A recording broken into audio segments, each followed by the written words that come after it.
કોઈ દુઃખના આંસુથી રોતો હશે તો એને એવું થતું હોય કે મારા આંસુની કોઈ કિંમત નહીં કરતું, તો આ ભ્રમ કાઢી નાખજો. તમે નહીં, આખી દુનિયાએ સ્વીકાર કર્યું કે બારેજામાં જાગતી જ્યોત મેલડી બેઠી છે.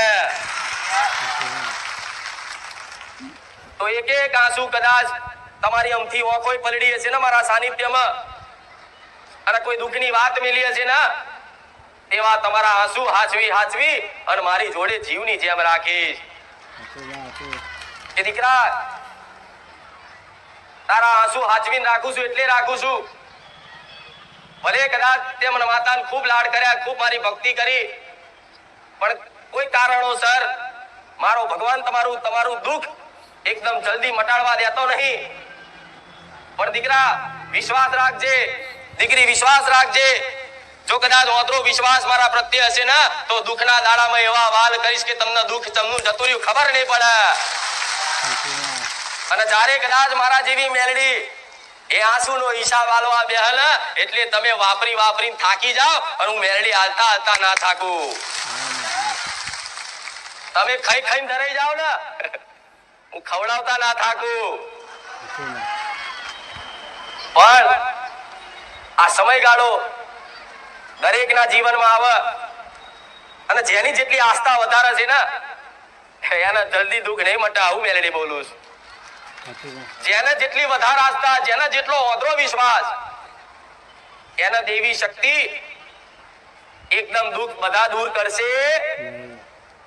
કારણ એક જ કે તમે મારી જોડે માગવા આવ્યા છો આટલું, અને મારા મેલડી નાલવું છે આટલું. દીકરાને માગતા આવડતું નહીં, પણ મારા જેવી ગોડી મેલડીને આલતા બધું આવડે છે. તમે માગો આટલું, મનુષ્યની તાકાત ઓકાત શું, આટલું જ ને. પણ મારા જેવી માતા તો એનો ભાવ જોઈ, એની ભક્તિ જોઈ અને આટલું હાલવા ઈચ્છતી હોય કે જો દીકરો કદાચ મારી પર વિશ્વાસ આવ્યો છે, અને આ વિશ્વાસ કદાચ મારી ધીરજની ડોર પકડી, મારી ચુંદડીનો છેડો ઝાલી અને થોડો વિશ્વાસ ટકાઈ રાખે, અને થોડો ઘણો સમય દુઃખમય તે કદાચ કાઢી અને મને મેલડીને યાદ કરીને પોકારીને યાદ કરતો રહે ને, તો હું મેલડી માતા એવું બોલું છું. જગતમાં એને એવા રજવાડા બોધ્યાલું ને કે દુનિયા જોતી રહી જાય. તમે નહીં, પણ દુનિયા વિચાર કરે કે ઓને મેલડીની કૃપા થઈ. અને તમે તે સમયગાળામાં કોલર ઊંચો કરીને કહો કે આ તો મારી મેલડીની દયા. તમારા દરેકના સપના છે, તમારા દરેકના દુઃખ એવા છે. મને બધી જ ખબર હોય, મને ખબર હોય છે, તો તમારી ઘરની માતાને ખબર છે. પણ દીકરો એક જ જગ્યાએ જો વિશ્વાસ ટકાઈને ઓથરો વિશ્વાસ રાખીને બેહી રહે ને, તો આજે ને કાલે કોઈ પણ દેવી શક્તિ હોય એની હોમું નજર મારે ને. પણ આજે બારેજા ધામનો એડો લાગ્યો છે, સોલંકી પીટીની માતાનો એડો લાગ્યો છે, રોમવારી મેલડીનો એડો લાગ્યો છે. તો આ તમારો ભાવ મારા જેવી માતાને ખૂબ ભાલો લાગે કે ભલે દીકરા દુઃખમાં યાદ કરે છે ને, ભલે તું રોવે છે ને, પણ તારું દુઃખ જોઈ અને મારા માતાના આંસુડા પડે છે. કોને બતાવવા જાઉં? એનો ભક્ત કદાચ દુઃખના આંસુથી રોતો હોય ને, તો કોઈ પણ દેવી શક્તિ એવી નિર્દય નહીં કે એનું દુઃખ જોઈ અને ઊભી રહે, જોયે રાખે. પણ તમારી ઘરની માતાને જેવા તમે આહુડા પાડતા હોય દુઃખના, એવી તમારી માતાઓ ઘેર આહુડા પાડે છે. દીકરાઓ આટલું યાદ રાખજો. તમારી કુળદેવી તે આવા આંસુડા પાડે છે. કેમ કે જો આવા ભક્તો ના હોય ને, તો માતાનું અસ્તિત્વ બેકાર છે.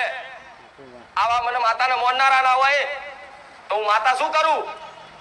હું કોના પરચા પૂરું? કોનો વાલ કરું? આ સૃષ્ટિમાં એક જ મનુષ્ય, એક જ જીવ એવો છે કે જેને બુદ્ધિ, સમજ, યોગ્યતા છે. નહીં તો બીજી બધા જાનવરની, જીવજંતુ, પશુ પક્ષીની યોનિમાં ગણાય છે. પણ ખાલી મનુષ્યને ભગવાને બુદ્ધિ આલી છે, જ્ઞાન આલ્યું છે, યોગ્યતા આલી છે, અને ભગવાનને ભજન કરવાની શક્તિ આલી છે. તો મારા જેવી માતા નહીં તે આવા માણસોની જરૂર પડે. મારા મેલડીના રામ. એટલે ગરજ ખાલી તમારે એકલા નહીં હોતી, આટલું યાદ રાખજો. ગરજ ખાલી ભક્તો નહીં હોતી, ગરજ તમારી કુળદેવી માતા નહીં છે કે મારો દીકરો એક વખત મારી બાજુ સન્મુખ તો થાય. હું માતા તો રાહ જોઈને બેઠી છું કે દીકરા હારે તારી માતા. અને જો તમારી માતાને ગરજ તમારી ના હોત ને, માતાને એના ભક્તની ગરજ ના હોત ને, તો કદાચ મારા સાનિધ્યમ તમારી માતાએ ના મોકલ્યા હોત. આટલો વિશ્વાસ રાખજો. તમારી માતાના દુઃખ તો મટાડું છે. ગોડા દેવી શક્તિ કોને કહેવાય? એક વખત ખાલી કૃપા દ્રષ્ટિ નાખી દે ને એટલે જન્મો જન્મના દુઃખ જતા રહે. એક ખાલી કૃપા દ્રષ્ટિ કાપીશ, પણ તમારો એવો લગાવ, તમારી એવી ભક્તિ એના પ્રત્યે હોવી, જેમ